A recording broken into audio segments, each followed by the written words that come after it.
Hola a todas y todos, como lo habíamos anunciado, un programa especial sobre comunicación política, nada más y nada menos que desde La Habana, Cuba, a propósito del coloquio Patria, que nos unió a muchos voces de la política, del arte, de la cultura, de la comunicación, del periodismo, de las plataformas y medios alternativos de comunicación, y realmente o nos dejó muchas herramientas, muchas reflexiones, pero sobre todo ya una agenda que nos va a enlazar a todos quienes creemos en una comunicación diferente en nuestra región para contrarrestar el gran peso de esta mediática. Pero además, este coloquio se dio desde Casa de las Américas, donde estamos grabando justamente nuestra cuarta entrega de Lo Personal es Político, y esta casa tiene mucha historia, nada más y nada menos porque orgullosamente fue fundada por esta mujer, Aide Santamaría, 4 días después de que arrancara el proceso revolucionario. Así que ahí está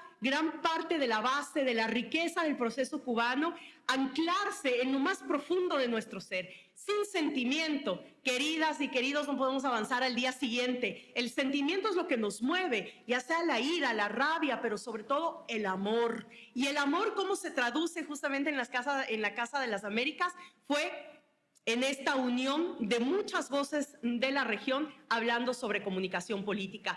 Pero además se dio en el marco del periódico Patria, periódico fundado por José Martí. Así es que en este episodio o en este segmento de Lo Personal es Político vamos a hablar justamente sobre la importancia de José Martí, de su palabra, de su escritura, de su pensamiento y de lo que fue este periódico Patria en ese momento de la historia y lo que sigue repercutiendo hasta hoy en las nuevas generaciones.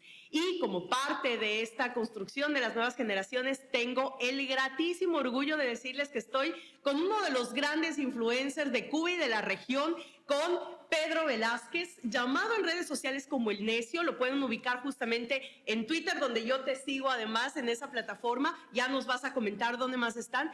Pero además El Necio es algo característico, Pedro, porque además quienes crecimos con la música, quienes crecimos enrollados en esta mística de la región, pues para nosotros la canción El Necio es casi nuestro himno, es una representación de la resistencia, del amor y de la entrega a las convicciones políticas. Así que para mí, un honor, gracias por abrir este segmento y este programa aquí con nosotros y nosotras en Lo Personal es Político. Así que cuéntanos tu propia experiencia, de dónde sale El Necio, nos lo dijiste en el coloquio, si nos lo repites rápidamente, porque realmente queremos que todas y todos los que nos escuchan, no solamente en Ecuador, sino en América Latina, nuestros migrantes además en Estados Unidos, en Europa, por todo lado, que se enteren que aquí hay un influencer al que debemos seguir, al que debemos escuchar y que nos genera muchísima reflexión. Gracias, Pedro. ¿Cómo estás?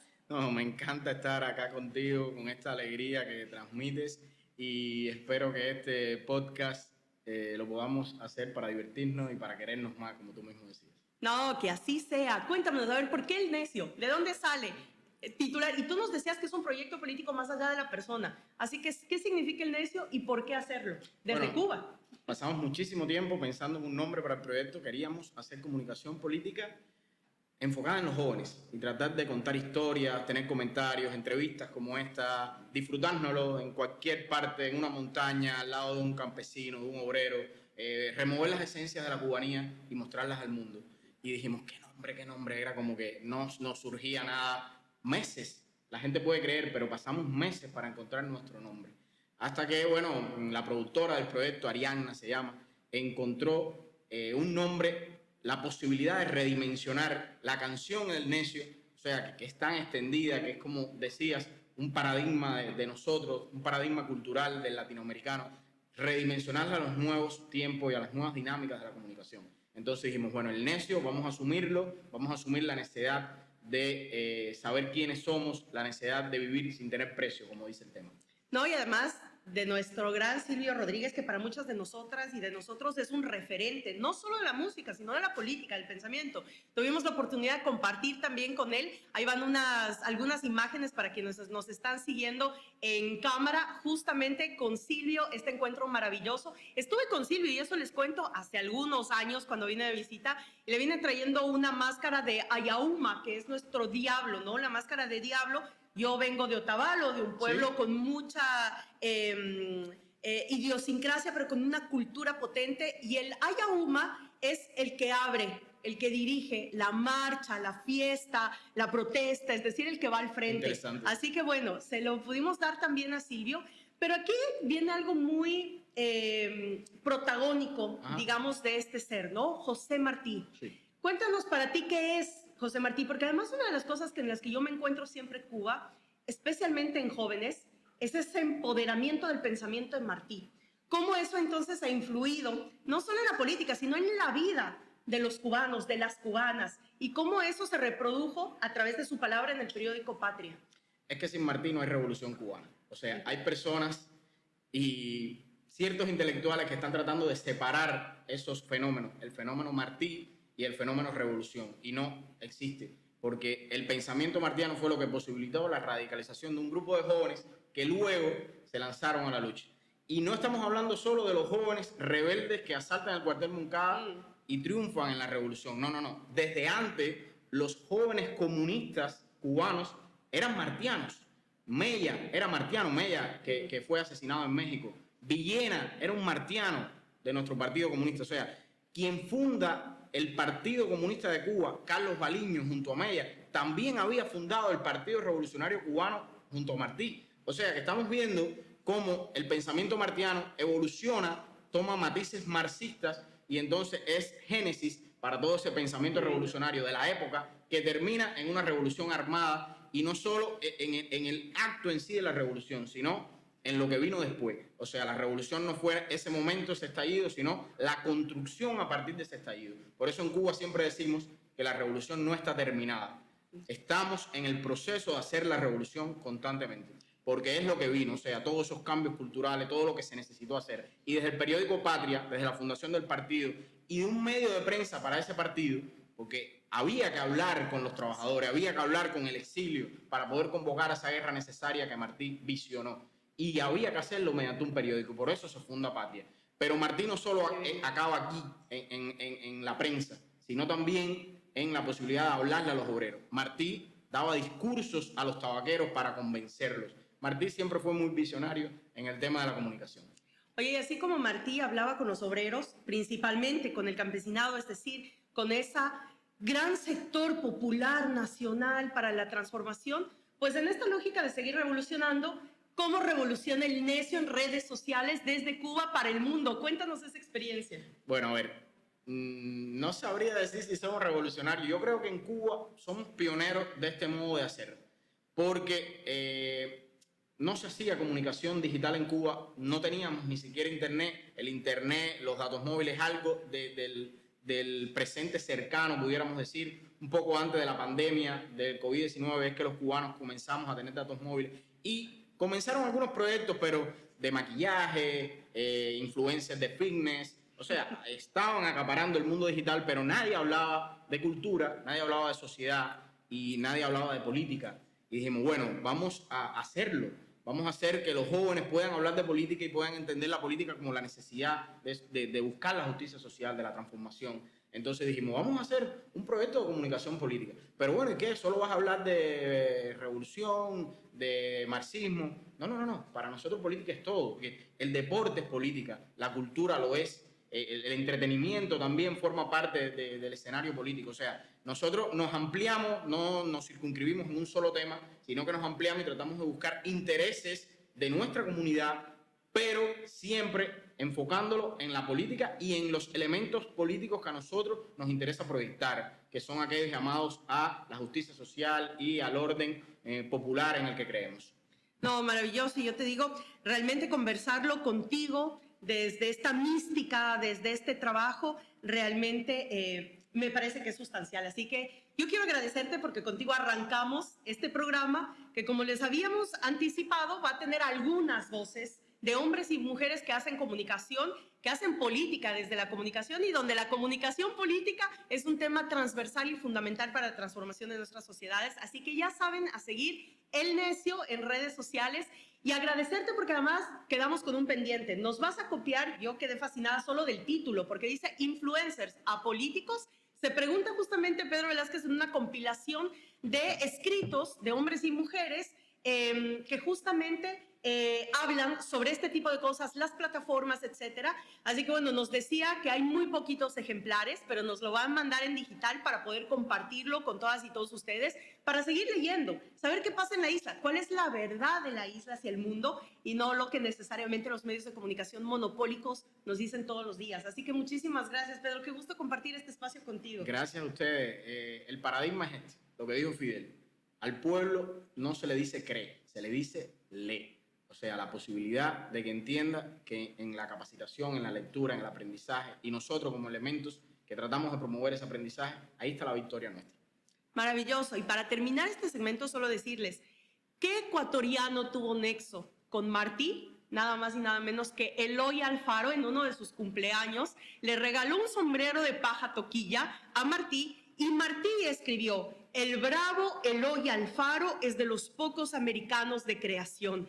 Realmente qué orgullo, además, que el Instituto para la Democracia, Eloy Alfaro Ideal, haya participado en este coloquio. Así que hay mucho material en redes sociales sobre las resoluciones, sobre intervenciones del coloquio. Así que, bueno, a seguirlo. Y también decirles que aquí en Casa de las Américas, rápido, como un dato curioso, pues en Casa de las Américas estuvo nada más y nada menos que Benjamín Carrión, quien justamente dijo: gracias Cuba, gracias Fidel, en la entrega de los primeros premios que se dio desde Casa de las Américas, un ecuatorianísimo al que tenemos que leer, al que tenemos que conocer además, y también quien obtuvo el primer premio de poesía en 1960, Jorge Enrique Adún, al que hemos leído y al que nos hemos acercado. Todo eso desde Casa de las Américas, desde esta Cuba y bajo el pensamiento de Martí. Con esto terminamos este primer segmento y viene mucho más en esto de comunicación política como influencia a nuestra región.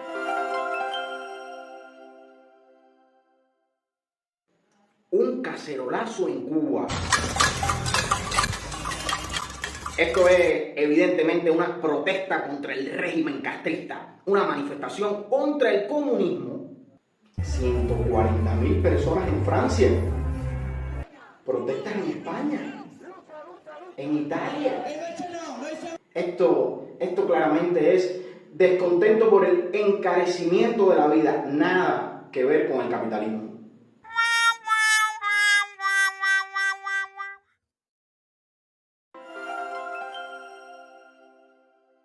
Qué lindo que es escuchar diferentes voces, pero sobre todo todas las edades. En este especial de comunicación de lo personal es político, justamente queríamos mostrar de esas voces, pero principalmente las más jóvenes. Digamos, no por un tema sectario ni nada, sino porque además creo que uno de los retos de la comunicación de hoy en día es justamente ese, ver cómo se está innovando, poniendo la comunicación en vanguardia, rompiendo a través de las redes y plataformas digitales también una comunicación que a veces nos suena unísona. Y nada más peligroso para una democracia, nada más peligroso para el desarrollo de nuestras sociedades que el unísono. Por eso es que son voces diversas y arrancar además, como lo escucharon, con el necio, con este influencer cubano maravilloso, realmente ya nos pone unos temas de debate que quiero conversarlos ahora justamente con Andrea Flores, quien es mi dupla en este podcast, Lo Personal es Político, porque además, Andrea, digamos, estuvimos en el coloquio, escuchamos muchas voces, muchas propuestas, además ya efectivas, una agenda real para el combate de fake news, del bloqueo digital, de los algoritmos. Todavía es algo que nosotros lo vamos comprendiendo y tratamos de dimensionarlo, pero sobre todo la nueva retórica, la nueva fase discursiva en este momento de siglo donde estamos además con una segunda ola de gobiernos progresistas de izquierda. Cuán importante se vuelve la comunicación. Así que, André, cuéntanos más bien, tú estuviste ahí súper pendiente, repilas de todas las intervenciones. ¿Qué te llamó más la atención? ¿Qué fue para ti como lo clave de este coloquio Patria acá en Cuba?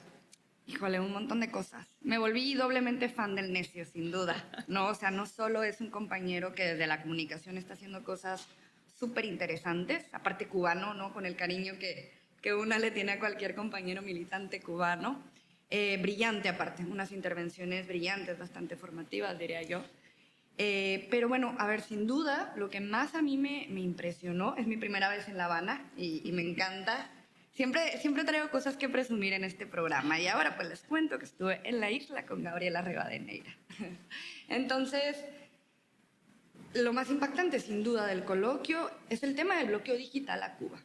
No solo por este bloqueo irracional, absurdo que todos conocemos, sino porque en estos eventos, que donde quien nos convoca son los compañeros cubanos, con todo lo que ha implicado el bloqueo, o sea, venimos a encontrarnos en Cuba para empezar a agilizar estas agendas que urgen. Entonces, nuevamente Cuba diciéndonos, a ver, sí, todos venimos haciendo cosas bastante positivas en América Latina, sobre todo en términos de comunicación, pero aquí es necesaria una coordinación.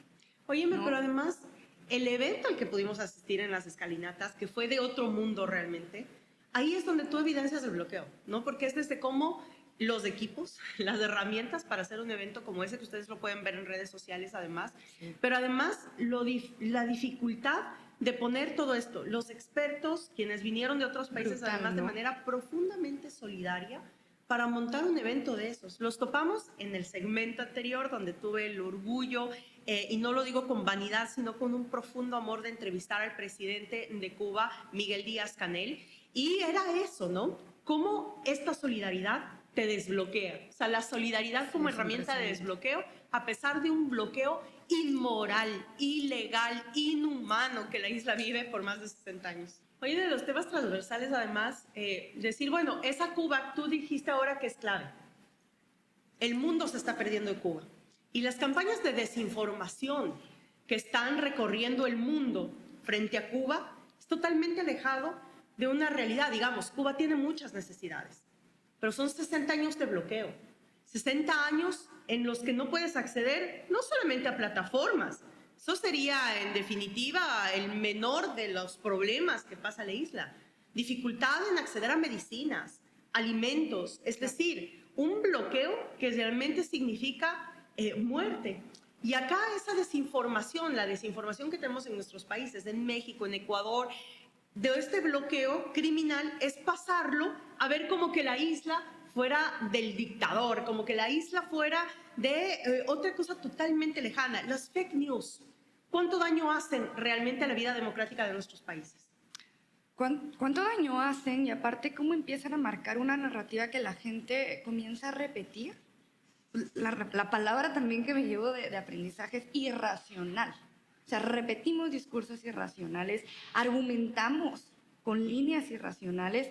A ver, estuvimos en el coloquio, en el evento, en plena época de elecciones en Cuba. ¿Quién nos está hablando de las elecciones en Cuba, de verdad? Por eso hay que seguir a Necia en redes sociales. Y además porque, claro, estamos en proceso de elecciones, estuvimos en proceso de elecciones, pero además de eso tienes toda la idea, no se habla. ¿Por qué? Porque en Cuba no hay democracia. Cuando estuvimos viviendo justamente un proceso de elección popular, el pueblo cubano eligiendo a su presidente. Pero muchas veces estas fake news, insisto, nos hacen muchísimo daño. Lo hemos vivido en carne propia. Bueno, todos nuestra participación, nuestros mitos sociales generados encima son producto de los fake news. Claro, yo ahora que te estaba escuchando en la presentación con el Necio, y si te soy muy sincera, una escucha las intervenciones de los compañeros, de las compañeras, cómo esto se ancla a la persecución política, a la judicialización. Y bueno, sin duda no se puede dejar de pensar en ti, en tu caso, en el caso ecuatoriano, en el caso de la Revolución Ciudadana, en el caso de Rafael Correa. Y entonces se vuelve muy interesante también empezar a ver cómo estas herramientas impactan directamente en la vida no solo de nuestros dirigentes, de nuestros líderes populares que admiramos, queremos y respetamos, sino de amigas y compañeras, ¿no? Entonces, las campañas de desinformación, yo te quiero preguntar, quiero aprovechar este espacio, esta articulación, porque se evidenció, no sé si te parece, que es una articulación súper burda, súper repetitiva, sistemática. Y es todo tu caso. Sí. O sea, yo recuerdo el tema de la mega mansión, con la mega alberca, con un Lamborghini, ¿no? Y cuéntanos un poco de eso en el marco de todas estas reflexiones que nos llevamos como parte de la visita en Cuba. Mira, los titulares convertidos en juicios, en sentencias, pero también lo sistemático de el acabar con la honra, con la imagen de una persona, ¿no? Y eso te lo hacen desde las redes sociales también, pero también desde los medios de comunicación que agarran sin verificar esas noticias de las redes sociales. De mí se dijo que tenía una mansión con piscinas, porque no solamente era una, eran piscinas, era el megacarro, era terrenos en Yachay, era la hacienda del difunto Caranqui, además que yo no sé por qué se les ocurrió algún rato que esa hacienda era mía, cuando desde ahí despacha pues la zona norte de los militares en el Ecuador. Es decir, hay una lógica de fake news. ¿Para qué?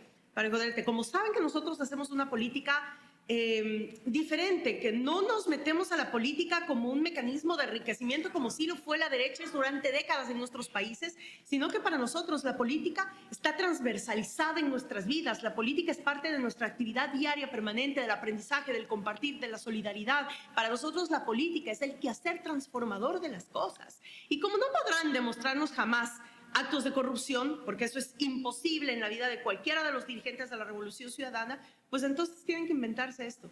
Y yo he tenido que combatir redes sociales hasta ahora, mecanismos que dicen, es que la mansión, es que el paradero de Cuyes, es que el hotel en la playa, es que la casa de mansiones. Bueno, diciéndoles, todo eso es parte de una retórica infame. Esos son los fake news. Las noticias falsas es justamente lo que te engancha a generar mentiras tras mentiras tras mentiras que te ponen en un hilo conductor para en algún determinado momento decir, no, descalificarte. Es que tú no sirves porque fuiste el bachiller, porque fuiste el... O sea, es una cosa de locos lo que enfrentamos. Y la verdad, en estos espacios, en este coloquio, con tantas voces políticas, nos encontramos que no es un caso único, que es una estrategia sistemática de la región para el aniquilamiento. Por eso yo digo, en este siglo vivimos la dictadura de la guerra judicial comandada por los medios de comunicación monopólicos y el mal uso de las redes sociales para aniquilar personas y proyectos políticos transformadores. Así que en esto muy pilas, y me encanta porque lo que vamos a presentar en el siguiente segmento es justamente eso. De estas voces de los participantes de diferentes países, además, de otras edades, etcétera, etcétera, cómo todos estamos preocupados de esta realidad. Me encanta lo que hicimos, Andrea, en Cuba, porque tener tantas voces diversas creo que es un privilegio. Para lo personal es político. Y les cuento un poco, ¿no?, con quiénes nos encontramos, quiénes son. Las líneas, sin duda, son estas campañas de desinformación, el desprestigio de los proyectos, de los líderes, de los liderazgos de América Latina. Y bueno, tuvimos acá, nada más y nada menos, yo lo digo y fascinada, digamos, de la entrevista, a Jerónimo Zarco, un compañero mexicano que actualmente estudia en Francia.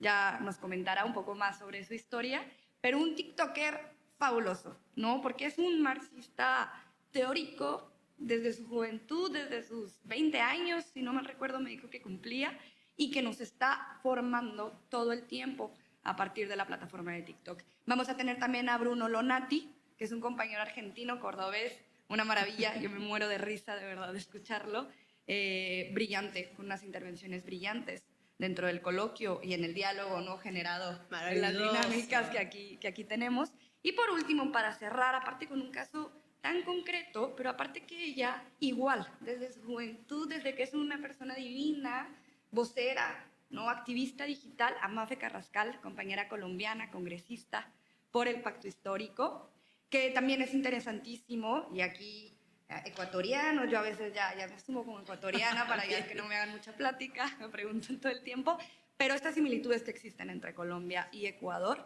y cómo el caso de la mediática monopolizada impacta directamente estos proyectos transformadores que se están viviendo en América Latina.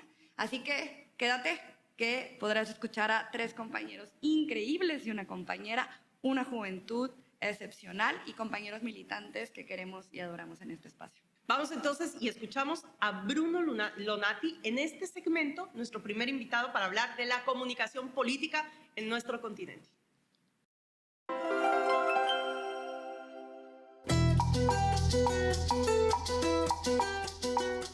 El pasado 13 y 14 de marzo, periodistas, intelectuales, activistas, influenciadores en redes sociales y políticos de 14 países se reunieron en La Habana para discutir sobre la guerra mediática y el bloqueo digital contra Cuba por parte de Estados Unidos. Más que un acto de censura y de exclusión, estos hechos representan una restricción al desarrollo integral del pueblo cubano. Con el título de Coloquio Internacional Patria 2023 y bajo la coordinación de la Unión de Periodistas de Cuba, los participantes analizaron en la Casa de las Américas la desinformación, las fake news, los discursos de odio y el bloqueo digital que sufren Cuba y su revolución desde hace décadas, lo cual se traduce en la imposibilidad de acceder a los avances científicos, el arte o a las nuevas aplicaciones digitales. En el coloquio se consolidó un programa integral de investigación y formación política y tecnológica, así como un frente internacional de intervención pública contra la desinformación. El evento concluyó con un espectáculo de mapping, grabaciones aéreas de dron y un multitudinario acto en las escalinatas de la Universidad de La Habana, que contó con intervenciones de líderes latinoamericanos, incluido el presidente de Cuba, Miguel Díaz-Canel. Romper el bloqueo no es solo necesario para Cuba. Hoy el mundo vive un momento de crisis donde la vida está seriamente amenazada. Sin embargo, en esa oscuridad, el pueblo cubano encarna la promesa de un futuro donde la dignidad y la soberanía de nuestros pueblos sean la base de un nuevo modelo civilizatorio.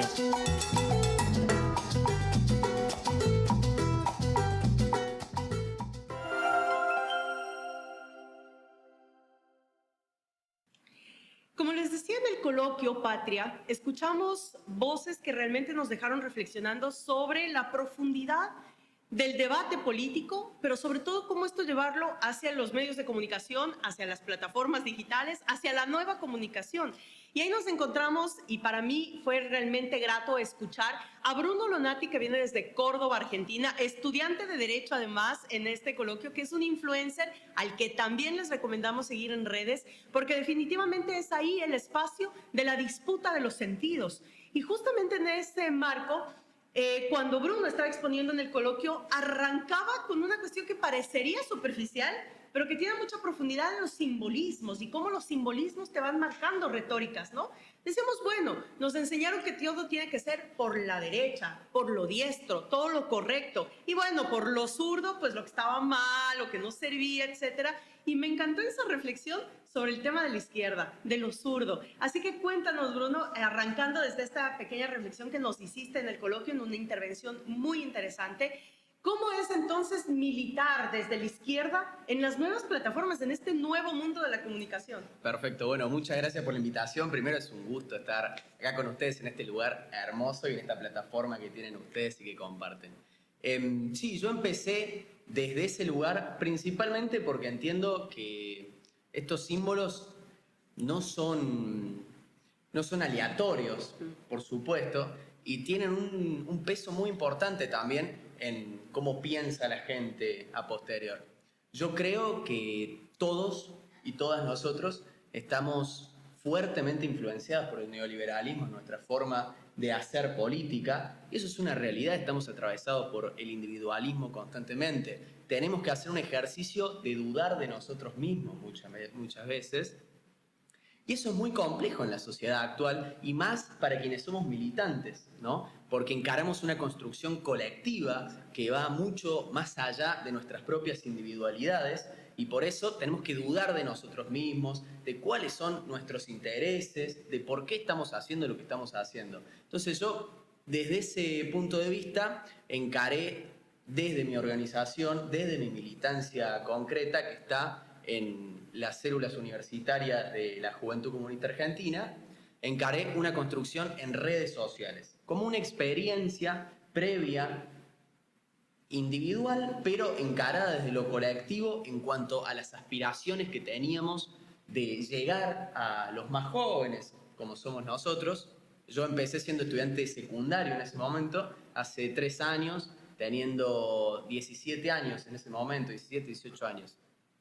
Por lo tanto, fue una experiencia que tuvimos como organización en la cual, de cierta manera, me expuse yo, pero intenté siempre seguir el programa de mi partido y llevarlo a la sociedad toda a través de esa experiencia en redes sociales que sigue vigente, sigue existiendo y sigue teniendo contenido constantemente, así que les invito a seguirme también.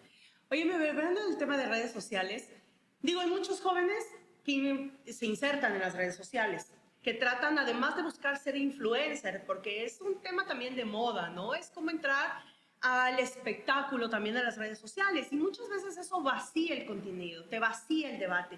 Entonces vemos a muchos jóvenes son realmente referentes, influencers que te pegan, que son los que mis hijos, los hijos de todas y todos nosotros vemos, pero que muchas veces es tan superficial y no lo profundiza. ¿Cómo romper el miedo a hacer algo diferente? Aún sabiendo que eso es estigmatizado. Porque si sales bailando, si sales no sé, de maquillaje, de moda, etcétera, tal vez sea un poco menos estigmatizado que salir a hablar desde el comunismo, desde la izquierda, desde la lógica de la política. Y yo creo que muchos jóvenes también se preguntarán, ¿cómo lo hago? Y tal vez lo ven con con esa barrera del estigma y dicen, no, mejor no. Me oculto, digamos, ¿no? Entonces tú decías hace un momento dar cara, dar frente, poner esto, el rostro, a una participación política ideológica desde las redes. ¿Cómo crees tú entonces que debe darse ese salto? La valentía de coger e ingresar a un mundo que es rudo para darle contenido, para profundizar realmente en la vida, además en lo que atraviesa en la vida de los seres humanos, la política.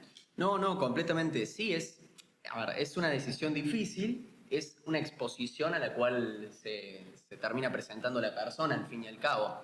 Es cierto que las redes sociales hoy en día tienen un ecosistema tan complejo y tan extenso que existe la posibilidad de prácticamente hacer cualquier tipo de contenido y que existen nichos de...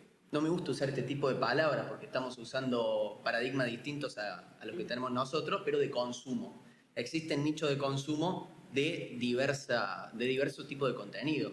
Por ejemplo, nosotros tenemos compañeros que se dedican a la divulgación histórica.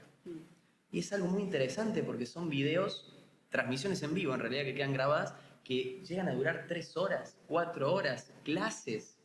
Por lo tanto, y que tienen 12.000, 15.000, 20.000, 30.000 visitas. Por lo tanto, hay un nicho que ve y que utiliza ese contenido. Por supuesto, las redes sociales tienen una complejidad aparte que es que no son propiedad nuestra. Por lo tanto, tenemos que lidiar con el algoritmo. Que el algoritmo a veces es sano y benevolente y otras veces es sádico y es cruel. Sí, completamente. Pero con la propia experiencia que estuvimos haciendo, fuimos encontrándole la vuelta a cómo utilizar esta propia dinámica de las redes sociales. El problema que tiene la dinámica de las redes sociales es que nos tenemos que dedicar a lo urgente y no podemos ir a lo importante. ¿Por qué? Porque nosotros nos paramos siempre del lado de la verdad. Buscamos llevar la verdad ante las mentiras que nos trae la derecha. La famosa fake news que tanto se discutieron en este coloquio. El problema de pararse en el lado de la verdad es que es tal el spam que genera la derecha que no nos dan las manos para desmentir e inclusive muchas veces termina ganando la mentira antes que la verdad. Hubo un caso muy concreto en Estados Unidos, en la campaña de Donald Trump, cuando tuiteó que había hablado con el Papa Francisco, lo que era mentira. El Vaticano salió a desmentirlo, pero ¿quién lee un comunicado del Vaticano? Nadie. La mayoría de la gente creyó que Trump sí había hablado con el Papa Francisco. Y quién sabe si eso no fue algo que quebró la voluntad de varios votantes. Por lo tanto, ese es el camino que tenemos nosotros, hacia eso vamos. Y lo que hacemos es buscar desmentir, pero terminamos muchas veces quedándonos en esto, ¿no? En lo urgente, en desmentir lo que sale, y no podemos hablar de lo importante, que es muchas veces la sociedad que queremos construir, cuáles son nuestras propuestas, cómo lo queremos hacer. Por lo tanto, si se quiere, el objetivo que tenemos y la lucha que tenemos es esto, trascender lo urgente y construir las herramientas para poder en redes sociales tratar lo importante con nuestra gente. Qué maravilla escucharte además porque creo que ahí está el condumio del asunto, ¿no? Es como ir haciendo una agenda sistemática que te pueda transformar conciencias. Hablamos mucho de esto, ¿no? De la revolución de las conciencias, del pensar en otro mundo posible, en otra realidad posible y en otra comunicación posible. Yo por eso estoy muy contenta de haber conocido en este coloquio Patria, acá en La Habana, a Bruno. Y les pido en serio, sigámoslos en redes sociales porque además es la manera de seguir difundiendo contenido de debate y reflexión política. Así que yo quiero agradecerte muchísimo, Bruno. Bueno, ahí te vamos a seguir y por favor todo lo que tengas pues nos vas anclando. Uno de los resultados de este coloquio fue además actuar en red, actuar en tejido, un tejido de comunicación fuerte para la región que pueda contraponer lo que Bruno decía, esta masificación de una idea errada de lo que realmente está pasando con la persona, con los colectivos, con las sociedades y con países. Por último, solamente ciérranos rapidito con esta lógica. Las herramientas de la comunicación y especialmente las herramientas que las hemos debatido contra el bloqueo en general y el bloqueo digital. ¿Cómo viste tú este tema en Cuba? Bueno, acá en Cuba es muy particular, ¿no? Yo, la verdad, desde mi experiencia personal, es ya la tercera vez que tengo el honor de estar en este hermoso país y al llegar nomás intento entrar, como siempre, en las aplicaciones de uso común que tengo. El ejemplo concreto es TikTok, funciona. Cuando entras te dice... no funciona por problemas legales. Después entras a otras aplicaciones, no sé, por ejemplo, HBO Max. Yo quería ver el último episodio de Last of Us. Qué tristeza, estaba cerrado de Last of Us también por problemas legales también. Entonces, ese es el tipo de discriminación al cual se lo tiene al pueblo cubano por parte de estas empresas norteamericanas que no lo hacen por culpa del bloqueo. Por lo tanto, es un acto meramente discriminatorio, este bloqueo digital, y es consecuencia directa de la persecución a la cual sufre el pueblo cubano los últimos 60 años. Por lo tanto, parte de nuestra tarea como comunicadores es también romper ese bloqueo, ¿no? Es llenar de contenido a Cuba y es desde acá amplificar los discursos de los cubanos que muchas veces no llegan a nuestros países. Gracias, Bruno, y desde aquí nos volvemos a sumar a la campaña No más bloqueo a Cuba. Cuba, un pueblo libre, digno, soberano, merece estar abierto al mundo. Así que en contra del bloqueo siempre, en el de Venezuela y en cualquier bloqueo. Así que bueno, gracias Bruno, te agradecemos por estar aquí y regresamos con otro invitado en este espacio, nuestro segmento de Lo Personal es Político. Esto que pasó en el Senado muestra todo lo que está mal en la política argentina. Básicamente los senadores de la oposición abandonaron el recinto para que no se discuta el orden del día, en el que había proyectos súper importantes como por ejemplo la ley Lucio, que lleva el nombre de Lucio Dupuy porque busca prevenir el maltrato de niños, niñas y adolescentes para que no se repita esa historia tan trágica. Por eso la gente, los interesados, los promotores de esa ley e incluso los familiares de las víctimas que se encontraban ahí en el Senado le pedían por favor a los senadores: no se vayan. Pero encima esto no es lo peor, después salieron con este comunicado diciendo Cristina Fernández de Kirchner perdió el control del Senado. Muchachos, no sé en qué realidad viven, en qué mundo paralelo están ubicados, pero gobierne quien gobierne, presida quien presida, ustedes son representantes de la nación argentina y están ahí puestos por un porcentaje de la población para que discutan y para que voten proyectos en beneficio de toda la población. Que no es solamente la ley Lucio, que es muy importante, es también el régimen de tarifa energética para que no se pague de forma tan distinta y tan desigual en todo el territorio, es también leyes en favor de los discapacitados, es también leyes en favor de los jubilados. Gobierne quien gobierne, presida quien presida, ese es su trabajo. Encima, en el mismo documento que publican, dicen estar a favor de los proyectos, pero que no lo votan por la coalición que está en gobierno. Mirá, te guste o no, es el gobierno que tiene mandato hasta diciembre de este año. Con esto no estás operando en contra del gobierno, estás operando en contra de toda la sociedad. Y hay gente que, como ella, miles de kilómetros. Y nos duele hasta, vos me has visto llorar, porque me angustio, me causa tristeza que se hayan levantado, se hayan levantado y no hayan sesionado, aunque sea decir no estoy de acuerdo, no lo voto, bueno, pero ¿por qué irse? Como les decíamos, el coloquio Patria tuvo varias voces de hombres y mujeres ligados a la comunicación, pero además no a cualquier comunicación, a una comunicación que además combate los estigmas generados muchas veces por el propio sistema para mantenernos en un lado de la orilla, sin poder conocer el otro y sin darnos la posibilidad y el derecho de escoger en qué lado de la orilla estar. Y los medios de comunicación monopólicos también han marcado muchísimos estigmas. Por eso es que a mí me interesa muchísimo hablar con una voz joven, mexicana, estudiante de historia y de filosofía. Además de estudiar 2 carreras, está innovando en el tema de ser influencer a través del TikTok. Bueno, él nos va a comentar más sobre sus redes y su accionar.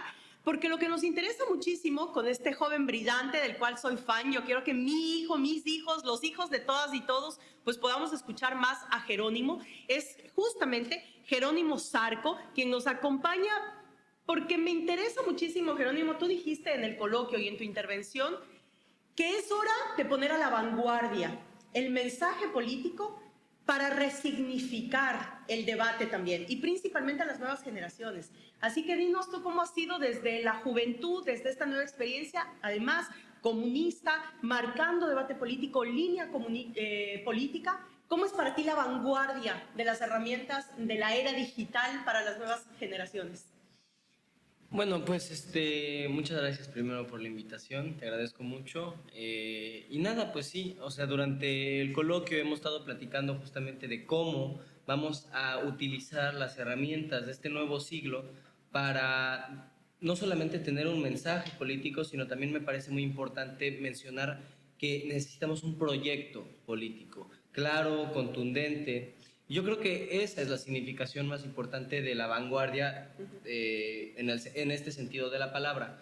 Me parece que al utilizar redes sociales, al utilizar nuevos terrenos que podrían parecer y muchas veces son pues, puestos de lado, como no les damos tanta importancia a la parte de las redes sociales porque tienen la capacidad y sobre todo la potencialidad de crear discursos que se vuelvan cada vez más, ¿cómo decirlo? Pues efectivos y que lleven a una acción política más terrenal.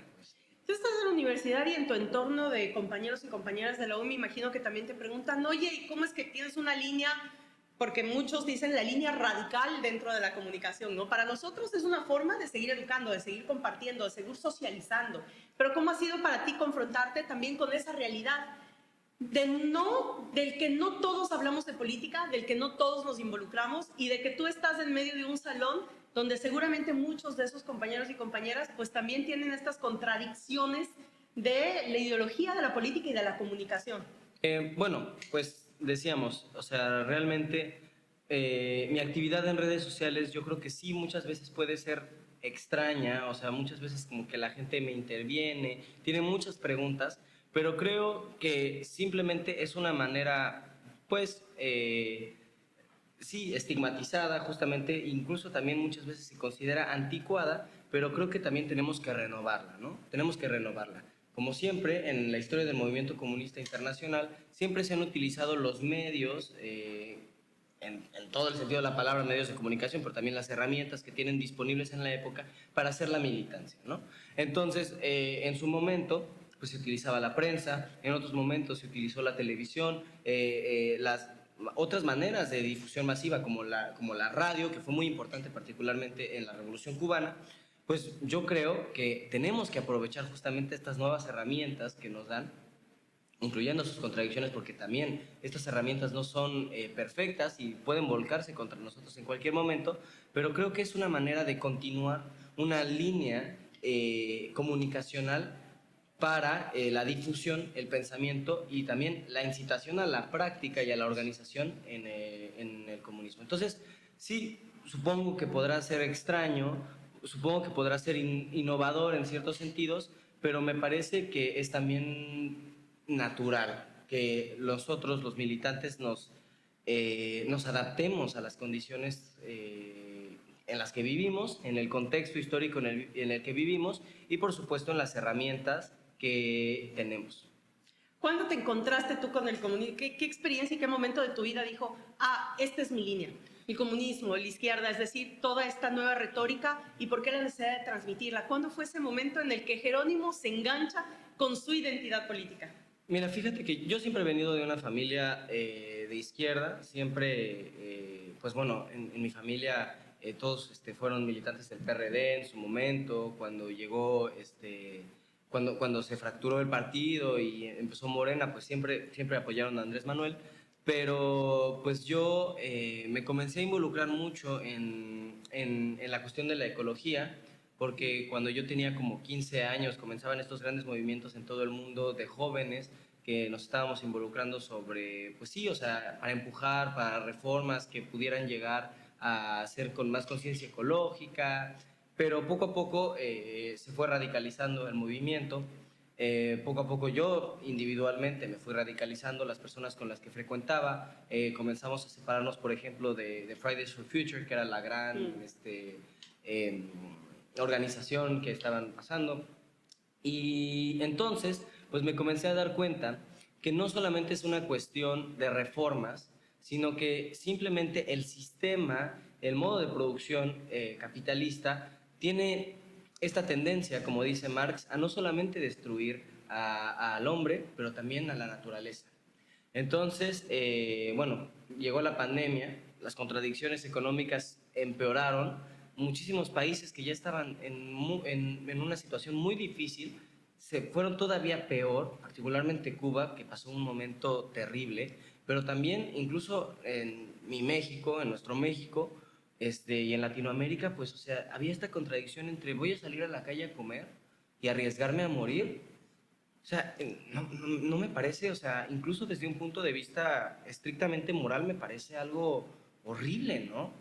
Entonces, este sentimiento de desesperación, pues lo que hizo fue que me diera cuenta que mi militancia no podía solamente estar en el ecologismo, que mi militancia tenía que ir más allá de eso. Y aunque siempre fui una persona que tuvo simpatías por la izquierda, pues también comencé a dar un paso atrás en estas cosas y comencé a descubrir a un señor ahí que no sé si conozcas, que se llama Carlitos Marx, y a partir de ahí pasó a Lenin, y a partir de ahí pasó a muchísimas otras escritos y informarme más sobre la historia. Y como era en la pandemia, pues la gente muchas veces comenzó a utilizar TikTok, un poco para bien y también un poco para mal, y comenzaba a ver gente, sobre todo en Estados Unidos, que comenzaban a producir contenido político. Y yo lo que dije fue, bueno, pues no me voy a quedar atrás, voy a hacer mi contenido político en español, empecé con un poco videos un poco humorísticos, como también un poco satíricos, pero que también tenían un contenido político, y poco a poco fui formalizando más estas cosas y hacía videos como que intentaban, de cierta manera, explicar conceptos básicos del marxismo y también de la historia del movimiento comunista internacional para pues básicamente difundir. Tuve mis tropiezos, tuve más de un error, porque al mismo tiempo que yo aprendía, estaba haciendo mis videos.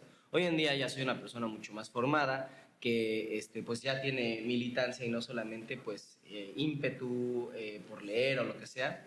Pero sí, sin duda el proceso de ser comunista es una cosa que nunca para, es una cosa que tienes que estar tú en constante formación y implica pues mucho compromiso, pero también mucha organización, y yo creo que autocríticamente creo que es lo que más me falta. Ay, maravilloso, porque además está inmerso en esta lógica que nos plantea justamente Andrés Manuel López Obrador, la revolución de las conciencias. Miren que esto puede ser totalmente innovador, vanguardista y tener muchas voces que nos puedan ayudar a guiar también nuestras identidades. Cerramos con Jerónimo Zarco, buscándolo en redes sociales, síganlo para seguir debatiendo, reflexionando, compartiendo, alimentando siempre o retroalimentando nuestro pensamiento. Y para cerrar con Jerónimo, quiero que nos dejes recomendado cuál para ti sería el principal libro de lectura para engancharte en esta lógica de la izquierda, del comunismo, de la conciencia social, de la revolución de las conciencias. ¿Qué libro a ti te sirvió y cuál es el que dejas recomendando en este programa de los personales políticos? Yo creo que es muy difícil recomendar un libro así, uno así fundamental, pero me parece que un libro que puede ayudar a entender las estructuras del Estado y por qué hay que superarlo en la manera en la que lo conocemos sería El Estado y la Revolución de Lenin, pero creo que también, o sea, no puedo recomendar un libro así definitivo, pero creo que ese es un libro que nos va a hacer entender muchas cosas que tenemos que superar. Fantástico. Él fue Jerónimo Zarco, búsquenlo en redes sociales, y venimos con un nuevo invitado en este espacio, con una invitada en este espacio de Lo Personal es Político. ¿Qué es el Estado? El Estado es un aparato de dominación política, cultural y económica que nace cuando aparece la propiedad privada y con ella irreconciliables conflictos de clase. Según Engels, es un órgano que protege a la clase poseedora de la clase desposeída. Para el teórico italiano Antonio Gramsci, el Estado no solamente se sostiene por la fuerza, sino también por su poder hegemónico. La hegemonía es un poder adicional que tiene la clase dominante que funciona para hacer coincidir sus intereses con los del interés general. Es decir, que es un poder que se ejerce de manera cultural para justificar el funcionamiento de la sociedad burguesa. Siendo el Estado un órgano de clase que le funciona a la burguesía, los comunistas lo queremos superar. Superarlo empieza con la contrahegemonía. La clase proletaria tiene que tomar el poder político. Pero esto no se limita a tomar las riendas del Estado. Se tiene que reconstruir en una dictadura del proletariado para que así se extingan las clases y el Estado. Recuerden que estamos grabando desde la Casa de las Américas, aquí en La Habana, Cuba. Además, en un lugar precioso, es la galería, donde tenemos obras de arte, no solamente de artistas cubanos, sino de toda América Latina. Así que realmente vale la pena. Quien pueda viajar, llegar acá, pues tiene que conocer la Casa de las Américas. Además, una librería y una biblioteca extraordinaria.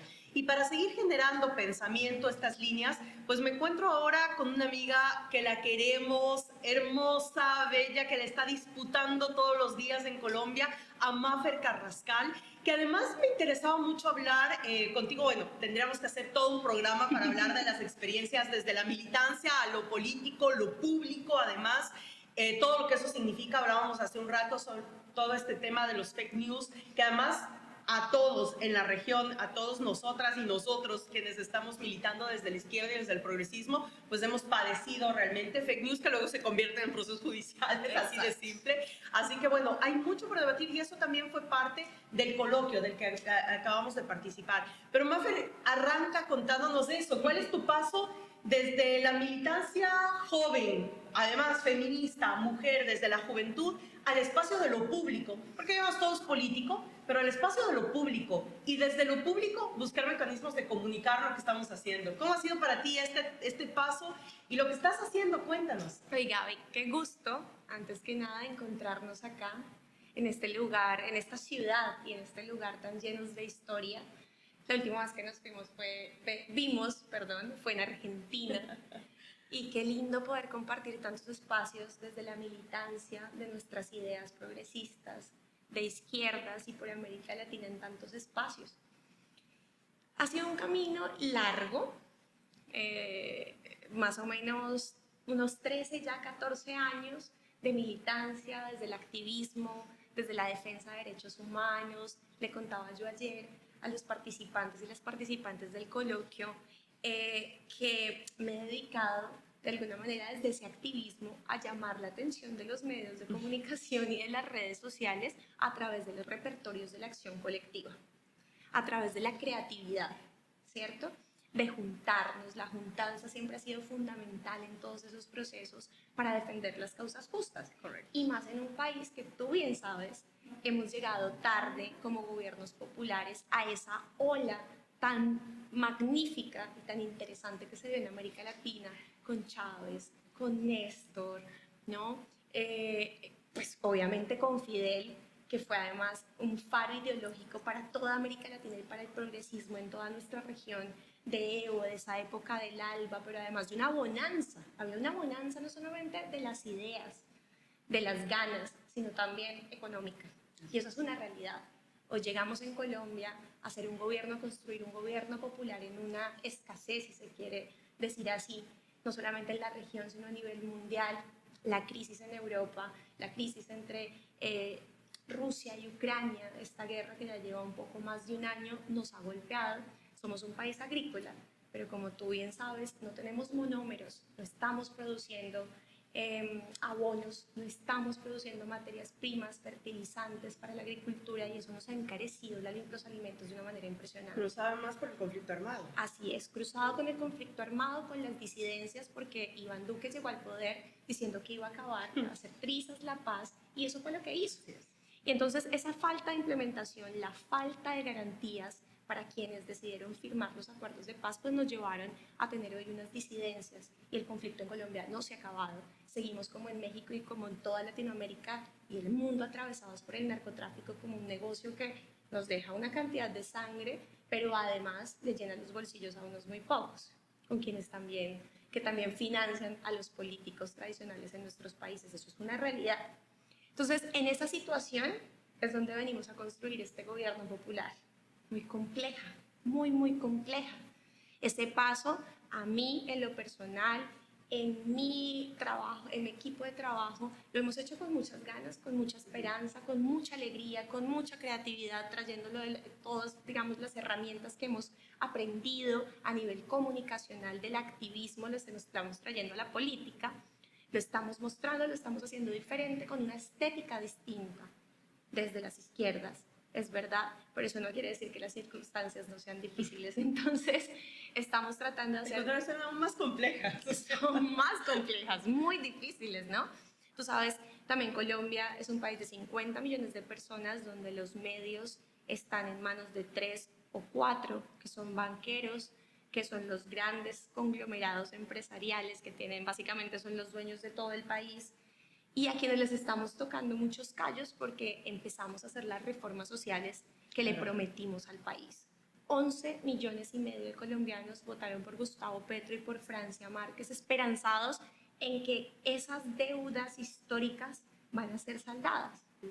Entonces el corazón de nuestro proyecto político es hacer las 3 reformas estructurales: la laboral, la pensional y la de trabajo, la laboral. La laboral. O sea, los temas crudos, los temas estructurales. Crudísimos y que tocan al empresariado, que tocan a los conglomerados y que evidentemente al ser ellos mismos los dueños de los medios de comunicación, pues no tenemos a los medios tradicionales de nuestro lado. Claro. Por eso se torna tan importante venir a espacios como este Coloquio Patria, en donde no solamente estamos aprendiendo de lo que ya hay y de lo que se han construido de manera popular los movimientos progresistas en América Latina, porque por algo se han podido sostener durante estos más de 2 décadas, ¿cierto? Con todo y las dificultades, ahí estamos.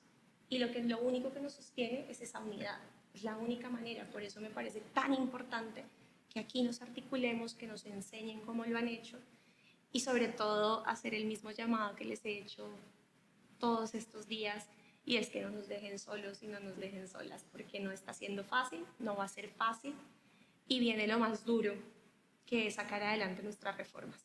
No, totalmente. Y además yo te escuchaba y decía, ¿cuál similar somos? Bueno, somos países vecinos, Ecuador y Colombia. Y cuando tú decías, bueno, son tan pocos los que manejan los medios de comunicación corporativistas y tanto daño que hacen, al general, estos imaginarios que te bloquean procesos de transformación basados justamente en los intereses económicos de los dueños de los medios. Esto lo hemos vivido en Ecuador, bueno, en todos los países de la región. Pero además también esa es la importancia del contrapeso de la retórica, ¿no? Y a mí me parece, y yo quiero topar contigo, Mafer, un tema que atraviesa todos nuestros gobiernos, que lo hicieron en la primera década de siglo, con el primer ciclo progresista, que ahora lo están haciendo con este segundo ciclo progresista, que es esto de los narcogobiernos, ¿no? Es decir, todo lo que no va directamente relacionado a el status quo y además a luchar contra la corrupción de quienes siempre han estado en los gobiernos y en el poder de nuestros países, significa entonces que cualquier cambio está asociado a, es que el narcogobierno. Claro, se ha instaurado tanto en nuestra psiquis el tema del conflicto armado, del narco, de las mafias alrededor, además del narcotráfico, todo el daño, afectación a niñez, juventud, etcétera, que terminan entonces diciendo, ah, no, es que esos son los narcogobiernos. Y ahora mismo está pasando en Colombia de Petro, en México de Andrés Manuel López Obrador, pasa nuevamente y sigue pasando en Ecuador con toda la tendencia del correísmo. Es decir, es una retórica que lo implementan los medios de comunicación. Algo hay detrás. Y tú que vives y que estás viviendo ahí día a día, que hemos vivido desde lo público, que también tienes una vida de militancia en lo organizacional, en lo social, ¿cómo contrarrestar comunicacionalmente estas grandes hashtags que sacan de los medios de comunicación monopólicos y que te terminan haciendo creer de tantas veces que los dices a una gran masa social que es real? Cuando al contrario es contra lo que más luchamos. ¿Cómo están haciendo ustedes en Colombia?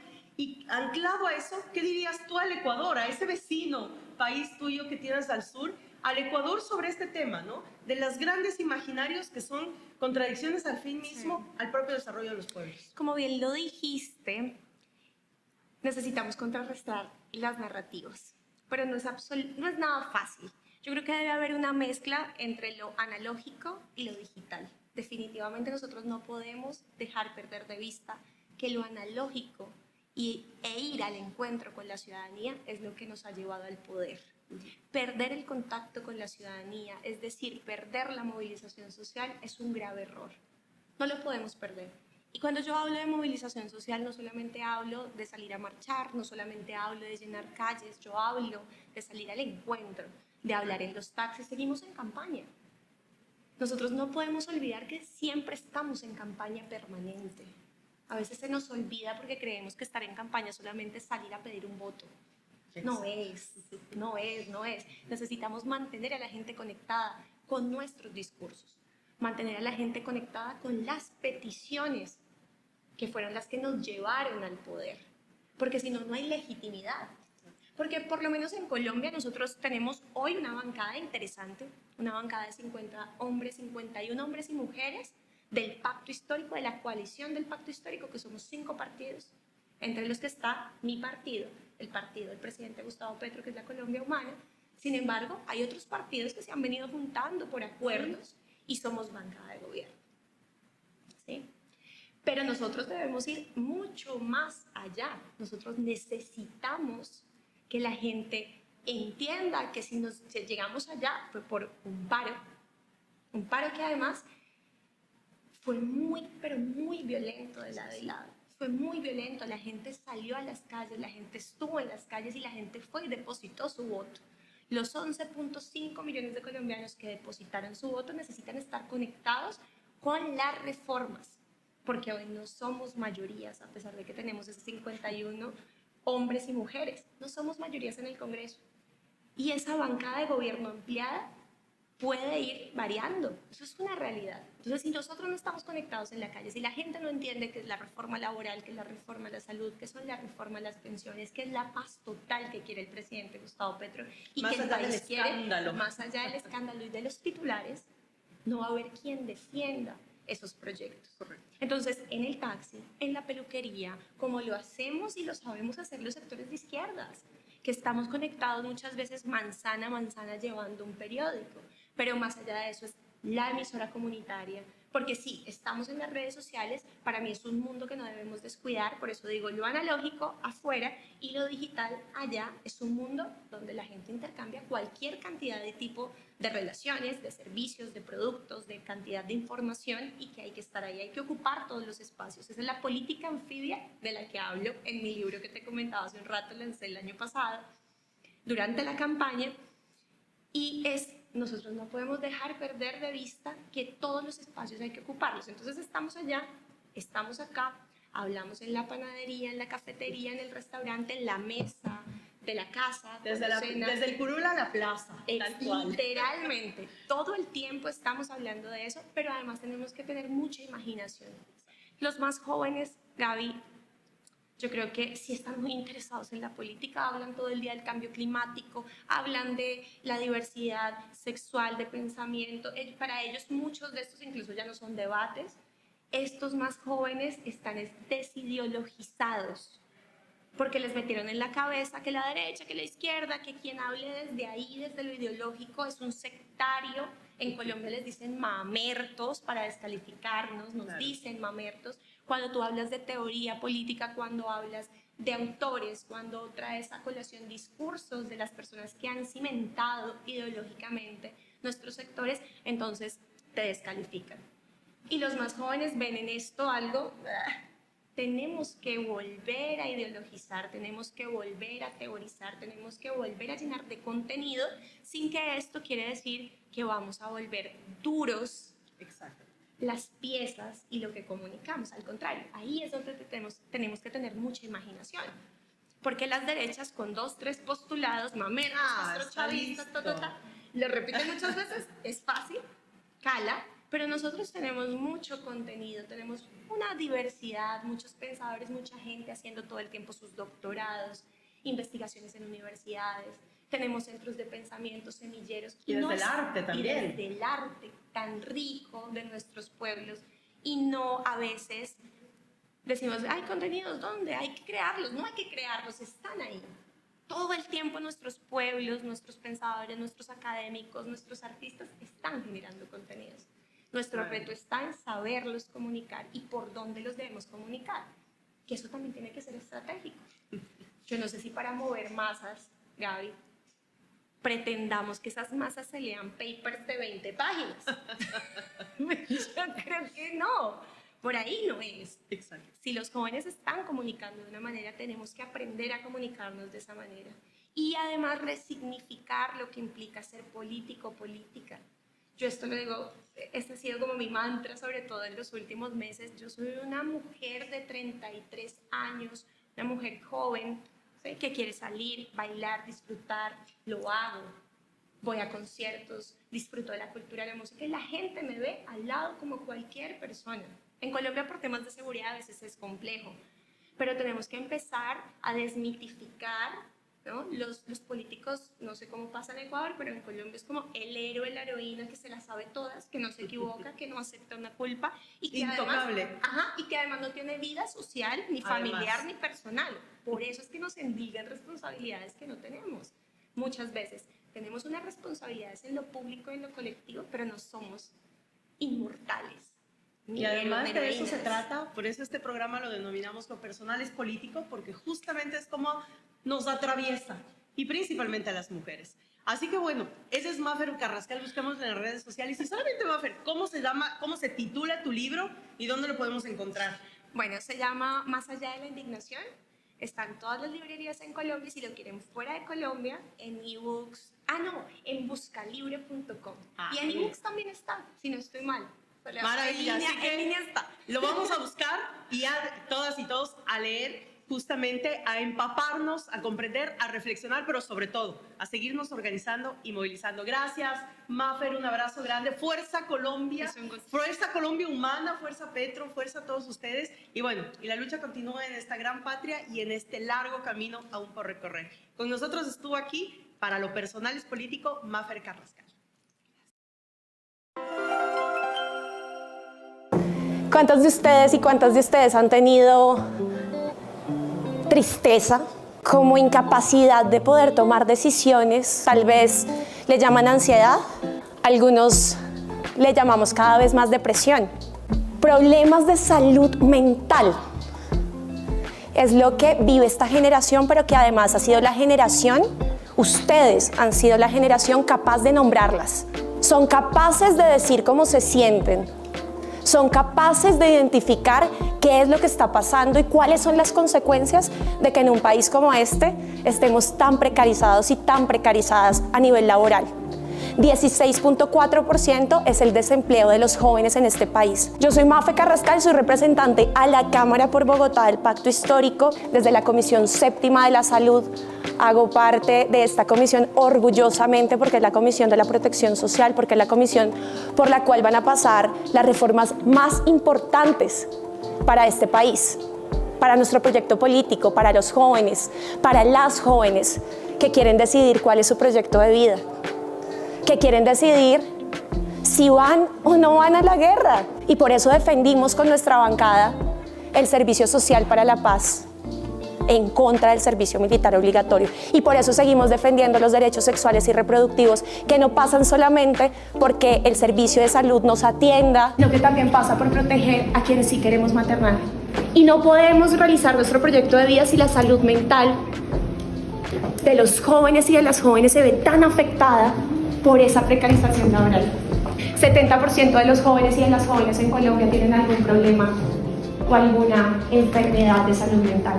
Y es hora de que los empecemos a atender. Y claro que tiene que ir en la política pública y claro que tiene que estar en el Plan Nacional de Desarrollo. Así que yo las invito y los invito a que entre todos y todas defendamos la salud con enfoque diferencial y la salud mental como un derecho. Cuentan con esta representante, con esta bancada y con esta bancada diversa que representa a los jóvenes y a las jóvenes para defender sus derechos y para defender su salud. Muchas gracias.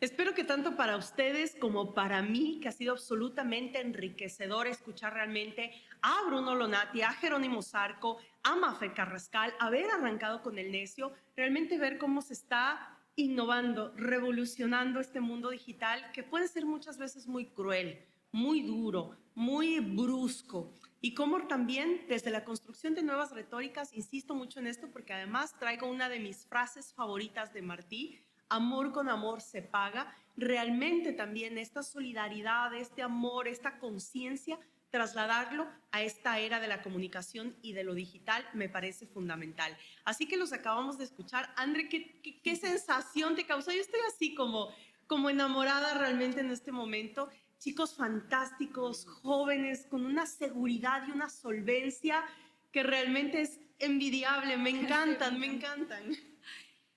A mí me impresiona cómo venimos de un evento con la UPEC en Casa de las Américas. Entonces tenemos el privilegio de verdad de escuchar a periodistas cubanos que han sido un sostén impresionante, tanto para el proceso revolucionario que nos sigue formando, pero también para encontrarnos con estos jóvenes. Y entonces tener a estos comunicadores, a estos voceros, a estos activistas, tan solventes, tan firmes también. Son súper firmes, son brillantes. Yo de verdad me conmovían muchísimo sus participaciones y luego ya conocerlos en lo personal. Bueno, una maravilla, los tres, por supuesto, como se pueden imaginar, personas increíbles. Y es lindísimo también una joven, quienes somos jóvenes, aprender a formarnos con compañeros jóvenes igual que nosotros o más jóvenes. Bueno, ¿no? Ya no entro en ese tanto de tan sí, jóvenes. Sí, todavía Respeto a la nueva generación, pero sí, me encantó compartirlo. Se definió que sí. Bueno, a seguir entonces en las redes sociales, recuerden, El Necio, Bruno Lonati, Jerónimo Zarco, Mafer Carrascal y bueno, nuestras redes sociales y las de Radio La Calle sigue lo que fue nuestro cuarto episodio de Lo Personal es Político. Un agradecimiento profundo a la UPEC por hacernos esta invitación, que es la Unión Nacional de Periodistas de Cuba, por esta invitación, por este reto que nos pusieron a todos en la región para comunicar de mejor manera y llegar mejor hacia todas y todos ustedes. Y por supuesto a Abel Prieto, el presidente de Casa de las Américas, por habernos dado este maravilloso espacio que nos hizo sentir en casa. Siempre la Cuba digna, la Cuba solidaria, la Cuba cálida. Así que muy contenta y bueno, pasamos... Y a las compañeras y a los compañeros de aquí de Casa de las Américas, ay, no, sí, con una atención y un compañerismo increíble. No, muchas gracias. Gracias de verdad por todo. Y bueno, nos vamos a otro episodio en 15 días, ese domingo, pero recuerden además revisar los anteriores, porque además la anterior, que fue un especial con el presidente de Cuba, Miguel Díaz-Canel, no se lo pueden perder. Así que bueno, siempre vamos a generar más información, más inventiva y esperamos conectarnos más con todas y todos ustedes. Un abrazo fuerte y nos vemos en otro episodio de Lo Personal es Político.